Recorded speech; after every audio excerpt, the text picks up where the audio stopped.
उत्तर गुजरात की साबरकांठा लोकसभा सीट कांग्रेस और बीजेपी दोनों के लिए प्रतिष्ठा की सीट है।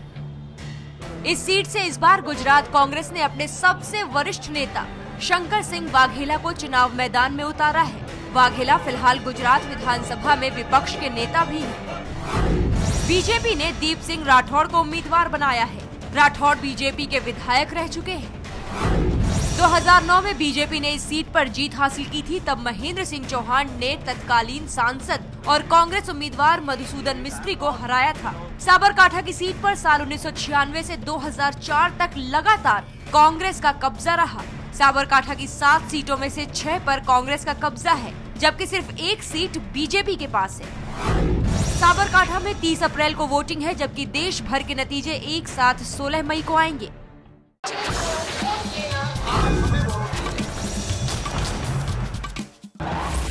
अब तक आपने देखी कौन बनेगा प्रधानमंत्री की 166 नुक्कड़ बहस। आज देखिए 167वीं नुक्कड़ बहस। नमस्कार, मैं हूं ब्रजेश कुमार सिंह।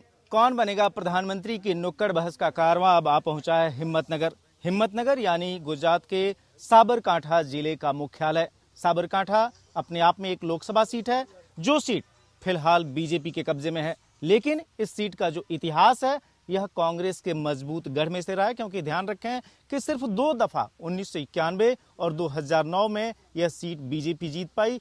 इसके पहले यहां पर कांग्रेस का कब्जा रहा। जहां तक विधानसभा चुनाव के हिसाब से भी बात करें, साबरकांठा लोकसभा सीट के अंदर विधानसभा की जो 7 सीटें हैं, 2012 में जब चुनाव हुए 7 में से 6 सीटें कांग्रेस ने जीती, 1 सीट सिर्फ बीजेपी जीत पाई थी। ऐसे माहौल के बीच जब यहाँ चुनाव हो रहे हैं, न सिर्फ लोकसभा का चुनाव हो रहा है बल्कि इस हिम्मतनगर में विधानसभा का भी चुनाव होने जा रहा है, क्योंकि हिम्मतनगर के जो कांग्रेसी विधायक थे वह इन चुनावों के पहले बीजेपी में शामिल हो चुके हैं और बीजेपी के उम्मीदवार हैं। बहस की शुरुआत सबसे पहले डॉक्टर जोशियारा आपसे। आपने अपना सबसे बड़ा तुरूप का पत्ता यहाँ पर रखा है। शंकर सिंह वाघेला न सिर्फ आपकी पार्टी के बड़े नेता बल्कि विधायक दल के नेता, वो चुनाव लड़ रहे हैं, लोकसभा के उम्मीदवार हैं।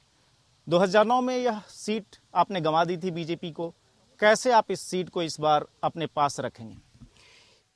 इस बार हम ये विकास के बारे में जाएंगे, क्योंकि ये साबरकांठा डिस्ट्रिक्ट है। यहाँ नहीं इंडस्ट्रीज आई, नहीं इरिगेशन की फैसिलिटीज नहीं है और एजुकेशन में ये बहुत पीछे चल गया है। इसीलिए इसकी वजह से हम ये सीट फिर से हम जीत जाएंगे। विपिन भाई ओझा, मैं आपसे जानना चाहता हूं कि अगर साबरकांठा के चुनावी इतिहास की बात करें तो अगर 2009 और 1991 को छोड़ दें तो अमूमन कांग्रेस यहां पर जीतती आई है। आप लोग मिशन 272 प्लस की बात कर रहे हैं। अगर गुजरात में आपको 26 की सीटों की बात करनी है तो साबरकांठा का किला फतह करना होगा, अपने पास रखना होगा। कैसे कर पाएंगे ये? देखिए, ये कांग्रेस के पास तो अभी कोई उम्मीदवार ही नहीं मिल रहा, इसलिए उनको गुजरात के विधान परिषद के जो नेता है उनको प्रतिपक्ष के नेता को लाना पड़ा, क्योंकि कांग्रेस साबरकांठा के पास कोई मुद्दा भी नहीं है, कोई उम्मीदवार भी नहीं है। इसलिए उन्होंने आयाती उम्मीदवार लेके यहाँ कांग्रेस का उम्मीदवार खड़ा किया है। इसलिए हम तो मान चुके ही है कि कांग्रेस ये सीट हार ही चुकी है।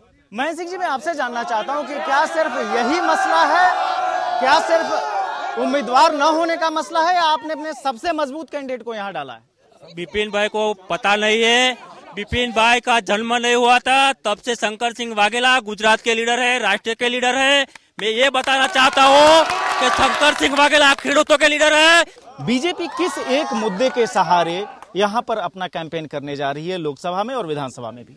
जी, भारतीय जनता पार्टी, हमारे दोनों उम्मीदवार जो है, लोकसभा के दीप सिंह जी राठौड़ और विधानसभा के आदरणीय राजेंद्र सिंह जी चावड़ा, दोनों हमारे भारतीय जनता पार्टी के उम्मीदवार है। और हम हमारे यहाँ हमारी टीम इतनी मजबूत है जो हम दोनों सीटें जीत करके हम भारतीय जनता पार्टी के चरणों में देने वाले हैं। उमर फारूक है हमारे साथ, जो कि आम आदमी पार्टी के यहाँ पर उम्मीदवार हैं विधानसभा सीट के लिए। फारूक साहब, आप थोड़े समय पहले तक कांग्रेस में थे, अभी आप आम आदमी पार्टी के उम्मीदवार हैं। किस तरह की लड़ाई आम आदमी पार्टी यहाँ साबरकांठा में दे पाएगी?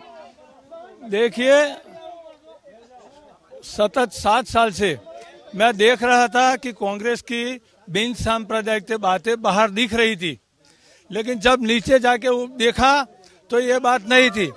वो इधर अंदरूनी ज्ञातिवाद जबरदस्त चल रहा है, सांप्रदायिकता भी चल रही है, दिखावा अलग से। बिन सांप्रदायिकता दिखावा ही चलता है।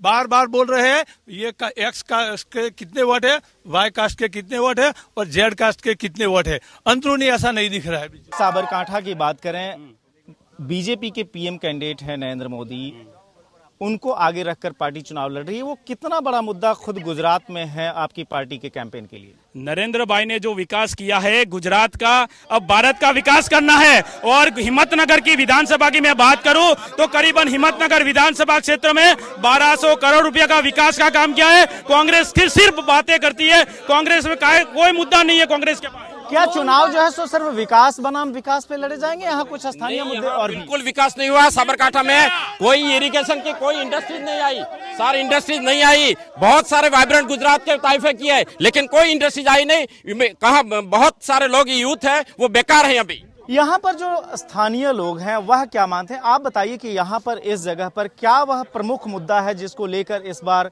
वोट डाले जाएंगे, जिन मुद्दों को ध्यान में रखते हुए वोटर वोट डालेगा जब 30 अप्रैल को वोट करने जाएगा? यहाँ पे जो अंबाजी हिम्मतनगर अंबाजी जो हाईवे जा रहा है वो 2 लेन है, उसको 4 लेन करने की बहुत ज़रूरत है। यहाँ से करीबन साल के 15 से 20 लाख यात्री जाते हैं और अंबाजी ये जो बड़ा यात्रा नाम है, तो मेरा ख्याल मानना है कि ये 4 लेन होना चाहिए। 4 लेन होना चाहिए। उमर भाई, मैं आपसे जानना चाहता हूं कि ये दोनों पार्टियां तो विकास के बारे में क्लेम करने में लगी हुई एक दूसरे के बारे में। आप बताइए कि आपकी पार्टी जो है नई पार्टी है वह किस मुद्दे के सारे वोटर के पास जाएगी? देखिए 12 साल पहले एक शख्स आया था, गुमराह किया था गुजरात की जनता को कि मैं चौकीदार बनना चाहता हूँ। वो चौकीदार बनने के बाद नकली चौकीदार निकल के तिजोरी लूट ली है। 7 में से 6 सीटें कांग्रेस क्यों जीत गई? क्या जो है विकास का मुद्दा यहाँ पर फीका रहा? नहीं, विकास का मुद्दा ही चला है, पर कांग्रेस की जो जहरीली सांप्रदायिकता की जो नीति थी उस नीति को कांग्रेस वालों ने साथ लिया और वो भ्रष्टाचार के जो आरोप थे उनके बारे में वो आदिवासी क्षेत्र में जाके उन्होंने बताया कि जो ये पैसा हमारे नेताओं ने खाए है वो आपके विकास के लिए ऐसा मुद्दा चलाया और इसलिए भारतीय जनता पार्टी को वहां हल्का सा नुकसान हुआ है। लोगों को मूर्ख बनाने का काम किसने किया है, बीजेपी ने या कांग्रेस ने? बीजेपी आरोप आपने किया है। बीजेपी ने इसलिए है कि ये कैग का रिपोर्ट बोल रहा है कि 42,000 करोड़ का भ्रष्टाचार किया है मोदी ने और उनका जो लोकायुक्त का नियुक्ति नहीं करने दिया और प्रजा का पैसा 44 करोड़ रुपया खर्च करके वो लोकायुक्त की नियुक्ति नहीं करने दिया। भ्रष्टाचार के मामले में बीजेपी पर गंभीर आरोप लगा रही है कांग्रेस की, जमकर हुए। पूरी मिनिस्ट्री जेल में है कांग्रेस की, सेंट्रल की पूरी मिनिस्ट्री कांग्रेस की जेल में है। 100 दिन में उन्होंने महंगाई कम करने का वादा किया था, 1 करोड़ युवाओं को रोजगारी देने की बात की थी। कहाँ है कांग्रेस? 60 साल से एक ही बात कर रही है। जो नेहरू जी भाषण में बोल रहे थे, इंदिरा जी बोल रही थी, सोनिया जी बोल रही है, वही राहुल बोल रहे हैं। आप लोगों की लड़ाई कांग्रेस से है या बीजेपी से इस साबरकांठा में? दोनों से। हमारे दोनों से है। ये दोनों की मिली जुली भगत है। इसके पहले भी संसद कांग्रेस का था, इसके बाद बीजेपी का था, कोई विकास नहीं हुआ है। अंतरियाड़ के गांव के अंदर जाके वो आज के बाद आजादी के बाद भी आज भी वहाँ पे रास्ते नहीं है, कुछ विकास नहीं है। दोनों की मिली जुली भगत है। यहाँ से टिकट लेके आते हैं, यहाँ सेटिंग कर देते हैं, दोनों सिक्के की दोनों बाजू है। विकास किसने किया? जाहिर है इस पर क्लेम और काउंटर क्लेम हो रहा है। दोनों ही पार्टियां, चाहे बीजेपी हो चाहे कांग्रेस हो, अपने खाते में विकास के ज्यादा मुद्दे रख रही है। जाहिर है यहाँ पर इस हिम्मतनगर में न सिर्फ विधानसभा के उपचुनाव बल्कि लोकसभा का जो आम चुनाव है इसमें यही सारे मुद्दे हावी रहने वाले हैं और इन्हीं के बीच 30 अप्रैल को डाले जाएंगे यहाँ पर वोट। साबरकांठा के मुख्यालय हिम्मतनगर से आज नुक्कड़ बहस में इतना ही। कल के दिन मेरे सहयोगी उमेश कुमावत महाराष्ट्र की किसी और लोकसभा सीट से नुक्कड़ बहस के साथ हाजिर होंगे।